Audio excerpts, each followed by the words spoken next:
Hello friends, welcome to another episode of Techie Tuesdays. I'm your host S. Ravi Kumar. Techie Tuesdays is a weekly show where I answer your tech and career related queries.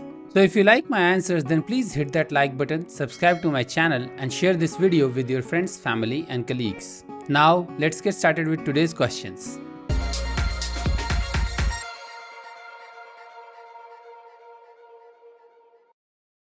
Today's first question is asked by Pawan Bhatt. He's asking, what should be my first programming language?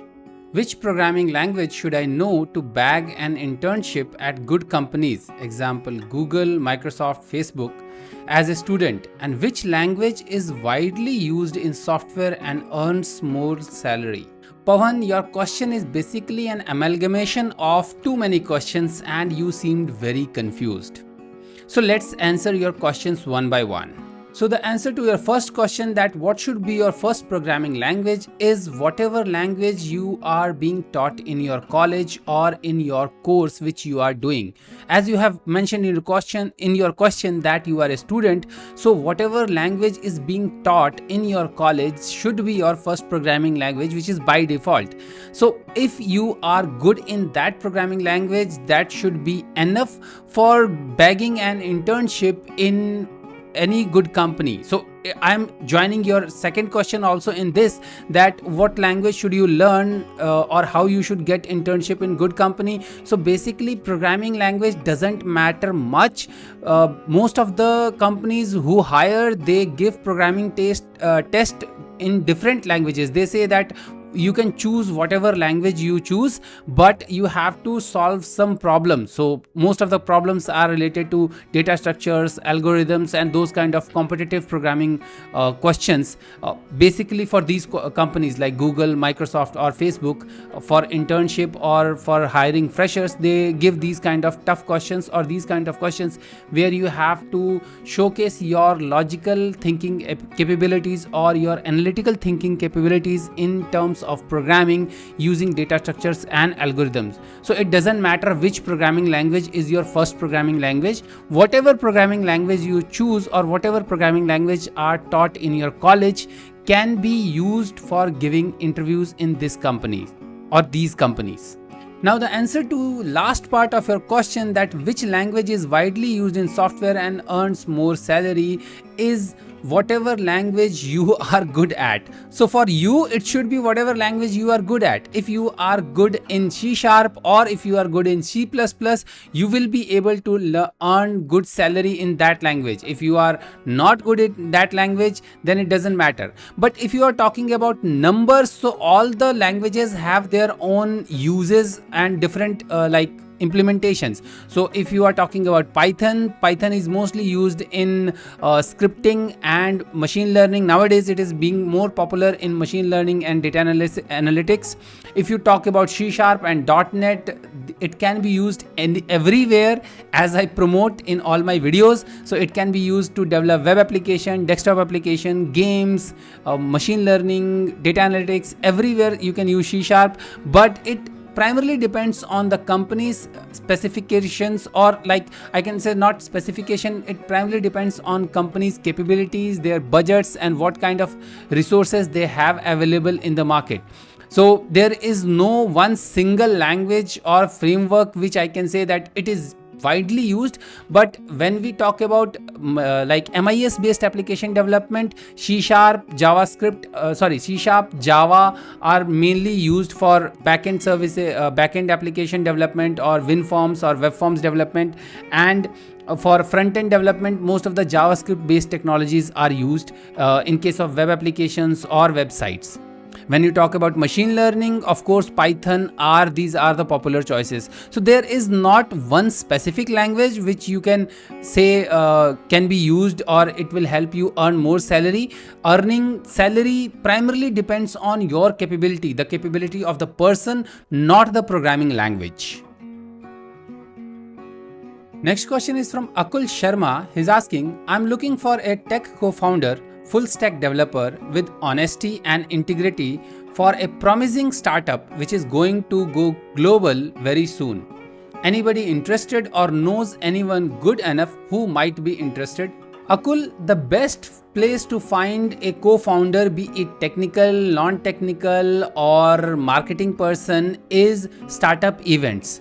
So in my opinion, you should join any meetup group which is available on meetup.com. So go on meetup.com, register yourself, create a profile, and then probably you can connect some groups which are focused towards startups, like Startup Accelerator group are there, probably by 91 Springboard or WeWork. They most of the time they promote startups, so you can join their events there. You can or you can do quick networking sessions on Clubhouse. So there you can go and introduce yourself and say that I am building a product and I'm looking for a technical co-founder. I think that would be the best place to find a co-founder rather than asking a question to me. But yeah, I think if you ask the question, my answer would be to go to these places, be it a meetup event or be it a Clubhouse speed connecting events or speed networking event. So from these kind of places you can find a technical co-founder. Regarding the other things, that honesty and integrity, you need to do your due diligence first.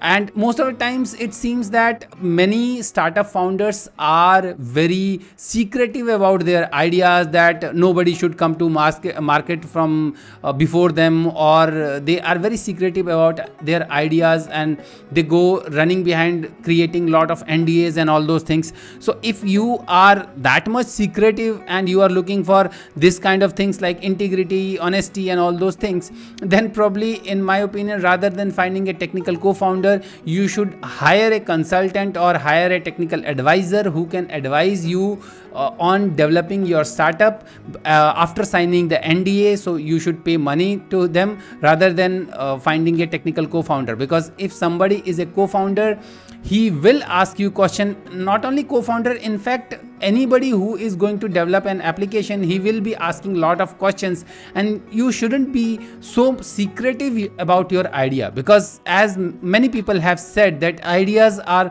dime a dozen. What is matters more is execution. So the best place for you to find a technical co-founder is on speed networking events on Clubhouse or meetup events. Next question is from Ranjan Deep. He's asking, how do I handle the quieter months as a freelancer? Ranjan, I'm assuming that by quieter months you are talking about the months when you don't have any job or you don't have any contract to work upon. My suggestions for you would be to use that time to rest, rejuvenate and build your brand. Be it a freelancer or a employee, personal branding is very important thing. So that's why I suggest everyone to create their personal brand or spend some time daily, monthly or weekly on building their personal brand. So in my opinion, you should use your quieter time to rest, rejuvenate and then learn about new things. You can say that sharpen your axes before cutting the tree. So you can use that time to learn new things and build your brand. So divide the time equally, half of the time in learning new things and half of the time in building your brand. Maybe you can write blog about what the new thing you are learning, or maybe you can create open source application in new program or new thing, whatever new framework you are learning, so that you can build your brand, or you can showcase the things which you have learned during these quieter time in bagging new projects or getting new contract jobs. Next question is from Furkan Chaudhary. He's asking, why is getting your first task / job on Freelancer is so difficult? Furkan, not only on Freelancer, it's tough getting your first job in real world also. By Freelancer, I'm assuming you are talking about the popular freelancing site freelancer.com.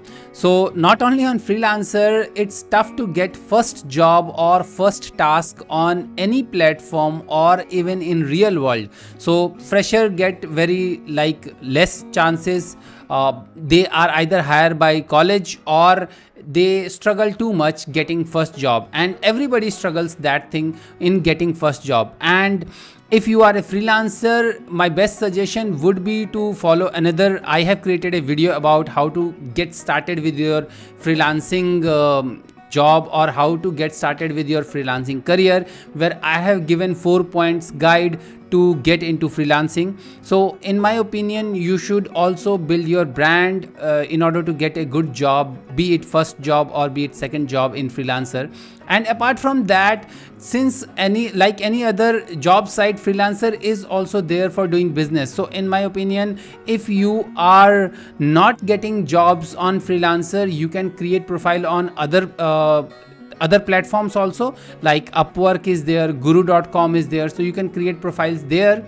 Or what you can do is go for certifications on the site itself. So you can go for freelancer, there are whatever language you are learning or whatever framework you are developing using or using to do the freelancing work, there are tests or there are certifications available on freelancer, there are certifications available on Upwork. So you can do those certification, give those certification tests and list those certification in your profile, so that may help you getting noticed in your bidding, like in the long list of bidders, your profile might get noticed. Another suggestion would be to to submit your bid within a few minutes or within a few hours of the job being posted, because whenever someone posts a job, it's a human tendency that whenever you are looking for something, whenever you post an advertisement, you look for that replies to that advertisement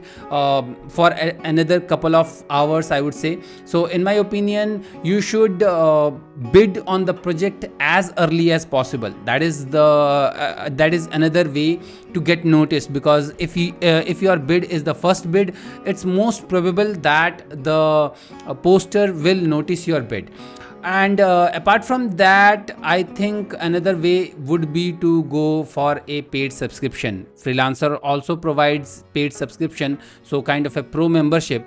You can treat that as an investment, and by that way your profile will be listed on the top, I think, and you might get chance to getting a job. So these are some of the few some of the few suggestions which you can follow to get your first job. However, the answer that why it is difficult is like it's difficult everywhere. There is no typical typical answer to this thing. There are many factors involved in this, and those factors differ from person to person, poster to poster. So in my opinion, you should just follow the suggestions which I gave, or you should look for suggestions given by freelancers on how to highlight your profile in the bids.